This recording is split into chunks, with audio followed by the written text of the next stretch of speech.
샬롬 할렐루야. 문제는 바로 이런 마음을 가지고 있는 사람은 은혜를 갚았다고 생각한다는 점입니다. 그나마 이렇게 은혜를 갚는 것만도 고마운 것이 아니냐는 식으로 생각하지요.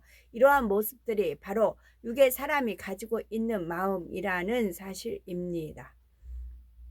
그러나 선한 사람이라면 자신이 한 번 상대를 마음 아프게 했을 때 다음번에 한 번 잘해주는 것으로 끝나지 않지요. 철저히 자신의 잘못을 돌이킬 뿐만이 아니라 이후로 다시는 그러한 아픔을 주지 않습니다. 또한 한 번 받은 은혜 역시 변함없는 마음으로 간직하며 갚아 나가지요. 한 번 은혜를 갚았다고 해서 예전의 은혜를 다 갚았다고 생각하지는 않는다는 말입니다. 우리는 바로 하나님 앞에서나 사람 앞에서 이와 같은 모습이 되셔야 되겠습니다. 다음 세 번째로 우리가 영적인 교훈은 악을 악으로 갚아서는 안 된다는 것이지요. 악을 악으로 갚고자 하면 그것은 결국 서로 간의 악순환만을 가져오게 됩니다. 선순환도 있죠. 악순환이 있는 반면 선순환.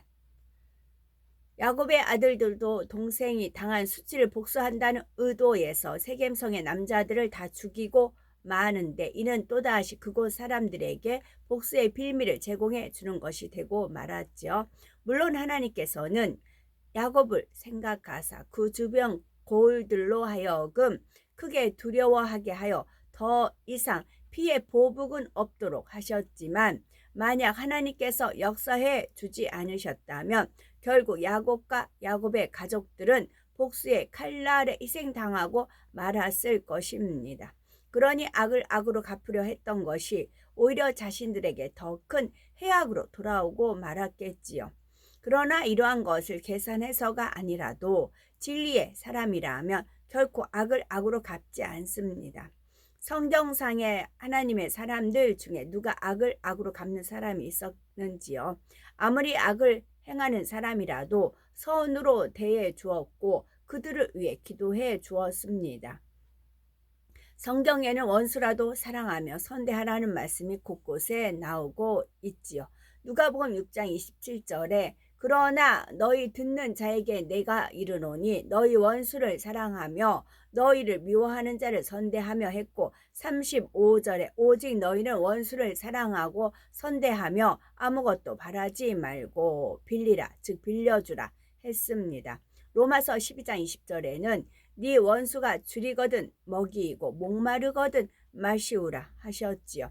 분명 이러한 하나님의 말씀들이 수없이 있음에도 작은 일에 서로 미워하고 원수를 맺고 악을 악으로 갚으려 한다면 그것이 어찌 하나님의 자녀된 모습이겠습니까?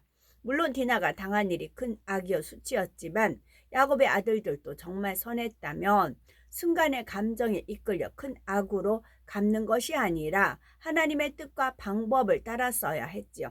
선으로 악을 이기는 것이 하나님의 방법이며 그것만이 온전한 승리가 될 수 있습니다.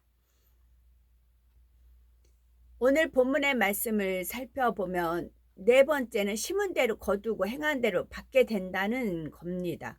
오늘 본문에 등장하는 각각의 인물들을 보면 결국 자신들이 육으로 심은 대로 육으로 거두게 되는 것을 볼 수 있습니다.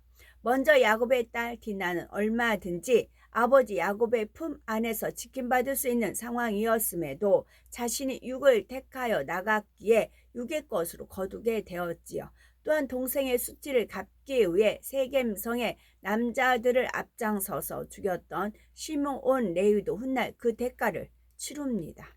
훗날 죽음을 눈앞에 둔 야곱이 아들들을 모아놓고 너희의 후일에 당할 일을 내가 너희에게 이르리라 하며 각각의 아들들에게 유언을 내리게 되지요.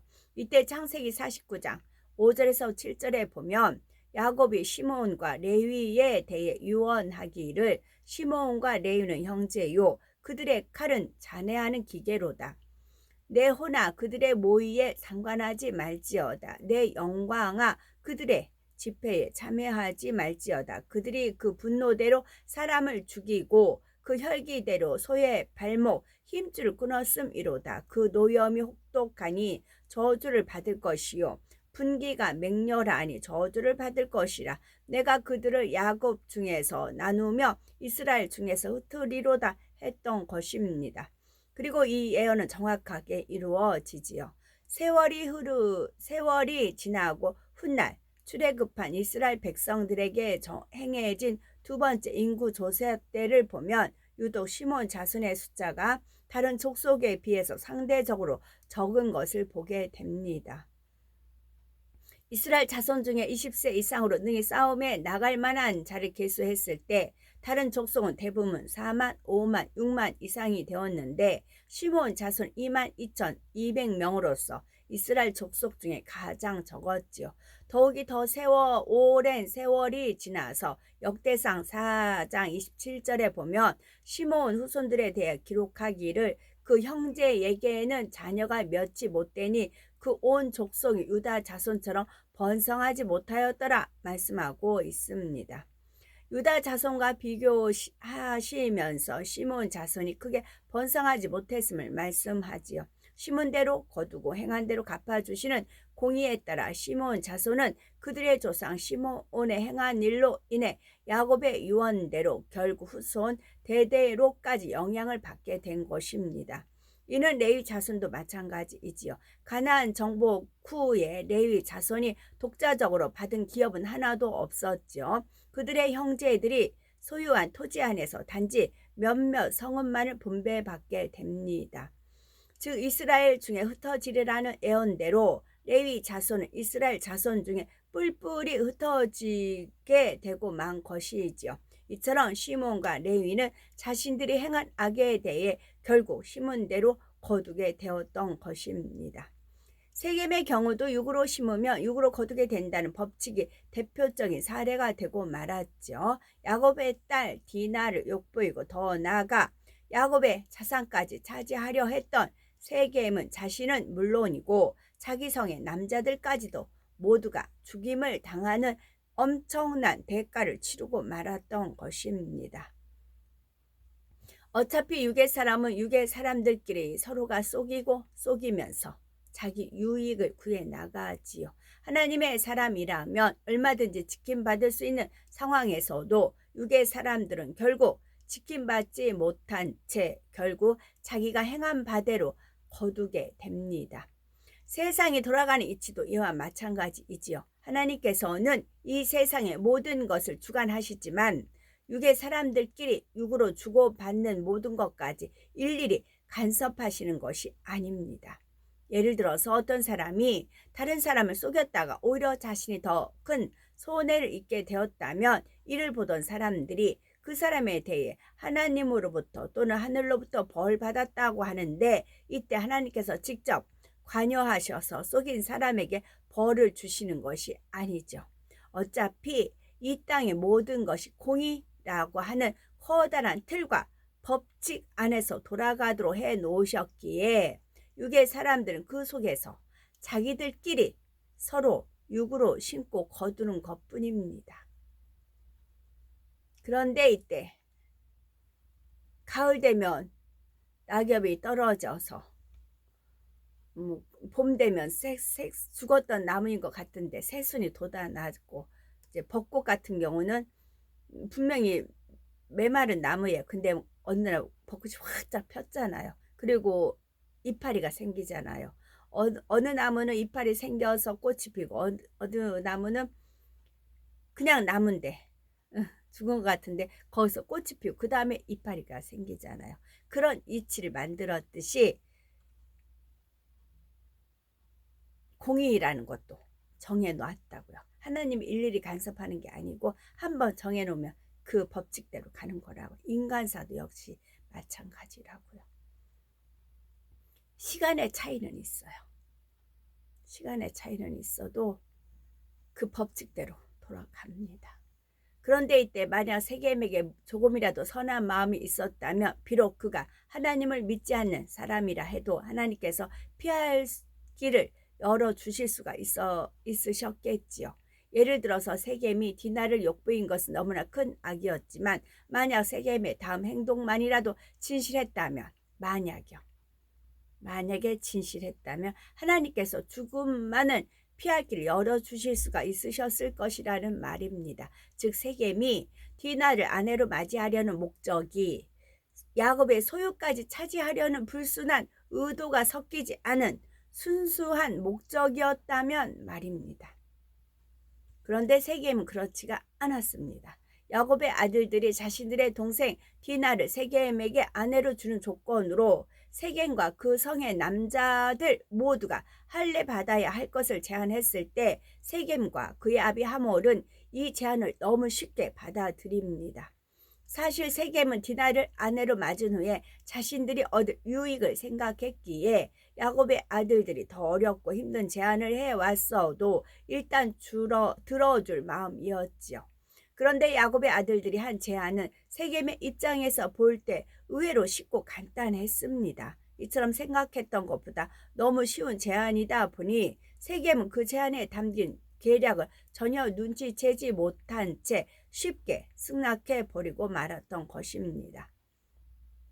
이에 대해서 18에서 19절에는 그들의 말을 하몰과 그의 아들 세겜이 좋게 여기므로 이 소년이 그 일 행하기를 지체치 아니하였으니 그가 야곱의 딸을 사랑함이며 그는 그 아비 집에 가장 존귀함일러라 했습니다.